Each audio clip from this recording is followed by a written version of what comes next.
Rich dad और poor dad का छोटा सा सार। गरीब होना और टूट जाने में फ़र्क होता है। थोड़ा अस्थाई है, गरीब शाश्वत है। पैसा आता है और चला जाता है, लेकिन आपके पास शिक्षा है कि पैसा कैसे कमाता है, तो आप इन पर अधिकार प्राप्त कर सकते हैं और धन का निर्माण शुरू कर सकते हैं। लोगों का जीवन हमेशा दो भावनाओं द्वारा नियंत्रित होता है, भय और लालच। इतने सारे लोग कहते हैं, ओ मुझे पैसे में कोई दिलचस्पी नहीं, फिर भी वह दिन में 8 घंटे काम करेंगे। ये सोचना है कि कोई नौकरी आपको सुरक्षित बनाती है, अपने आप से झूठ बोलना है। बुद्धि समस्याओं को हल करती है और पैसा पैदा करती है। आपको संपत्ति और देयता के बीच अंतर पता होना चाहिए और संपत्तियां खरीदनी चाहिए। एक संपत्ति आपकी जेब में पैसा डालती है और एक दलित आपकी जेब से पैसा निकालती है। निरसाक्षरता शब्दों और संख्याओं दोनों में वित्तीय संघर्ष की नींव है। पैसा अक्सर हमारी दुखद मानवीय खामियों को स्पष्ट करता है जो हम नहीं जानते, पर उस पर प्रकाश डालता है। कैश फ्लो कहानी बताता है कि एक व्यक्ति पैसे को कैसे संभालता है। अधिकांश लोग ये नहीं समझते कि वे वित्तीय रूप से क्यों संघर्ष करते हैं, क्योंकि वे नकदी प्रवाह को नहीं समझते। ज़्यादातर लोगों के लिए नंबर 1 खर्चकार है। उच्च आय उच्च करें का कारण बनाती है। इसे ब्रैकेट स्क्रीप के रूप में जाना जाता है। अधिक पैसा शायद ही कभी किसी के पैसे को समस्याओं को हल करती है। अधिक पैसा शायद ही कभी किसी की पैसे की समस्याओं को हल करती है। अलग होने का डर ज़्यादातर लोगों को अपनी समस्याओं को हल करने के नए तरीके खोजने से रोकता है। एक व्यक्ति अत्यधिक शिक्षित, पेशेवर रूप से सफल और आर्थिक रूप से निरक्षर हो सकता है। जोन्स के साथ रहने की कोशिश करने के कारण कई वित्तीय समस्याएं होती हैं। एक बार जब आप संपत्ति और देनदारियों के बीच का अंतर समझ जाते हैं, तो आप अपने पड़ोसियों को आय सृजन करने वाली संपत्ति खरीदने पर केंद्रित करें।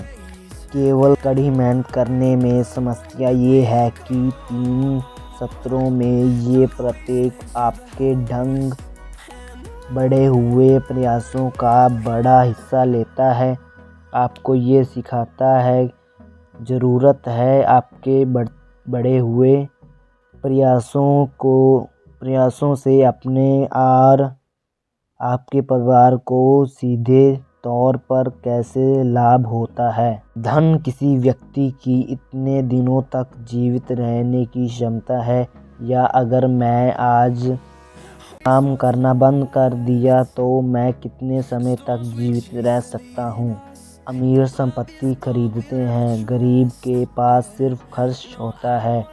मध्य वर्ग उन देनदारियों को खरीदना है जो उन्हें लगता है कि संपत्ति है। अमीर के पास अपनी संपत्ति क्लाम पर ध्यान केंद्रित करते हैं, जब बाकी सभी अपने आय विवरणों पर ध्यान केंद्रित करते हैं। वित्तीय संघर्ष अक्सर सीधे तौर पर किसी और के लिए अपना सारा जीवन काम करने वाले लोगों का प्रमाण होता है। आप जो पढ़ते हैं उसे बनाने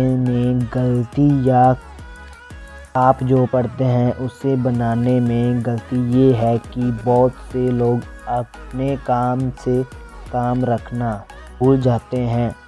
वे अपने जीवन किसी और के व्यवसाय में लगाने और उस व्यक्ति को अमीर बनाने में व्यतीत करते हैं। आर्थिक रूप से सुरक्षित होने के लिए एक व्यक्ति को अपने काम से काम रखने की ज़रूरत है। वित्तीय संघर्ष अक्सर किसी और के लिए अपना सारा जीवन काम करने वाले लोगों का परिणाम होता है। प्राथमिक कारण अधिकांश गरीब और मध्य वर्ग आर्थिक रूप से रूढ़िवादी हैं, जिसका अर्थ है जो जोखिम नहीं उठा सकता। ये है कि उनके पास कोई वित्तीय आधार नहीं। मुख्य कारणों में से एक नेटवर्थ स्टीक नहीं है, क्योंकि जिस क्षण आप अपनी संपत्ति बेचना शुरू करते हैं, आप पर किसी भी लाभ के लिए कर लगाया जाता है। एक नई कार उस कीमत पर लगभग 25% खरीद देती है जो आप उसके लिए भुगतान करते हैं जिस क्षण आप उसे बहुत दूर चलाते हैं। खर्च कम रखें, देनदारियों कम करें और लगान से ठोस संपत्ति का आधार बनाएं। कियोसाकी का कहना है कि आप अपना व्यवसाय है जिसमें उनकी उपस्थिति की आवश्यकता नहीं है। अगर मुझे वहाँ काम करना है तो कोई व्यवसाय नहीं है, ये मेरा काम बन जाता है। कियोसाकी के अनुसार व्यावसायिक संपत्ति निम्नलिखित श्रेणियों में आती है: shares number 1, number 2 brand, number 3 आय पैदा करने वाली अचल संपत्ति, नंबर 4 नोट्स IO, नंबर 5 संगीत, स्किट्स और पेंट जैसी बुद्धिमत्त संपादका की रॉयल्टी, नंबर 6 कोई भी अन्य चीज़ें जैसे मूल्य है, कोई भी अन्य चीज़ जिसका मूल्य है आय उत्पादन करती हैं या सराहना करती हैं और जिसका वजन तैयार हो सकता है, जिसका बाजार तैयार हो सकता है। जो लोग अचल संपत्ति से नफरत करते हैं उन्हें इसे खरीदना नहीं चाहिए। कियोसाकी आमतौर पर 7 साल से कम समय के लिए अचल संपत्ति रखता है। अपने काम से काम रखना शुरू करें, अपना दिन का काम रखें, लेकिन वास्तविक संपत्ति खरीदना शुरू कर दें, देनदारियां नहीं। जब कियोसाकी कहता है कि अपने काम से काम रखें, तो उसका मतलब है अपने एसेट कलाम को मजबूत बनाना और बनाए रखना। एक बार डॉलर उसमें चला जाता है तो उसका कभी बाहर नहीं आता। पैसे के बारे में सबसे अच्छी बात यह है कि ये 24 घंटे काम करता है और पीढ़ियों तक काम कर सकता है। एक महत्वपूर्ण अंतर यह है कि अमीर लोग विलासिता की चीज़ें अंत में खरीदते हैं, जबकि गरीब लोग मध्य वर्ग पहले ही विलासिता की चीज़ें खरीदते हैं। एक सच्ची विलासिता एक वास्तविक संपत्ति में निवेश करते हैं और विकसित करने का प्रतिफल है। कियोसाकी के अमीर डैडी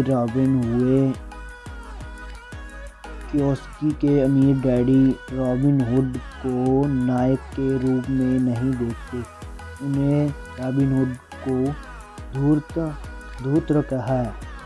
यदि आप पैसे के लिए काम करते हैं तो आप अपने नियोक्ता को शक्ति देते हैं। यदि पैसा आपके लिए काम करता है तो आप शक्ति रखते हैं कि इसे नियंत्रण करें।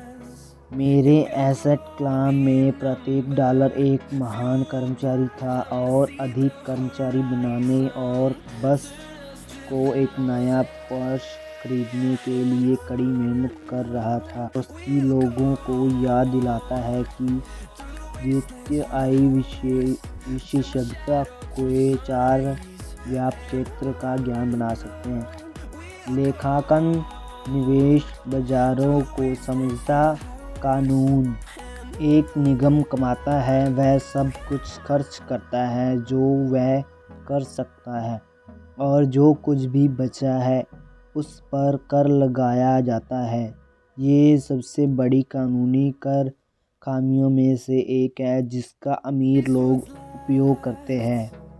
गैरेट सटन की पुस्तकें निगम पर व्यक्तिगत निगमों की शक्ति पर अद्भुत दृष्टि प्रदान करती हैं। अक्सर वास्तविक दुनिया में ये स्मार्ट नहीं है जो अगर आगे बढ़ता है बल्कि बोल्ड होता है। उसकी हम सभी में एक चीज़ समान देखता है जिसमें स्वयं भी शामिल है। हम सभी में ज़बरदस्त क्षमता है और हम सभी उपहारों से धन्य हैं। फिर भी एक चीज़ जो हम सभी को पीछे रखती है वह कुछ हद तक आत्मसंदेह है। प्योस्की के व्यक्तिगत अनुभव में आपकी वित्तीय प्रतिभा के लिए तकनीकी ज्ञान के साथ साथ साहस दोनों की आवश्यकता होती है। प्योस्की हमेशा वयस्क छात्रों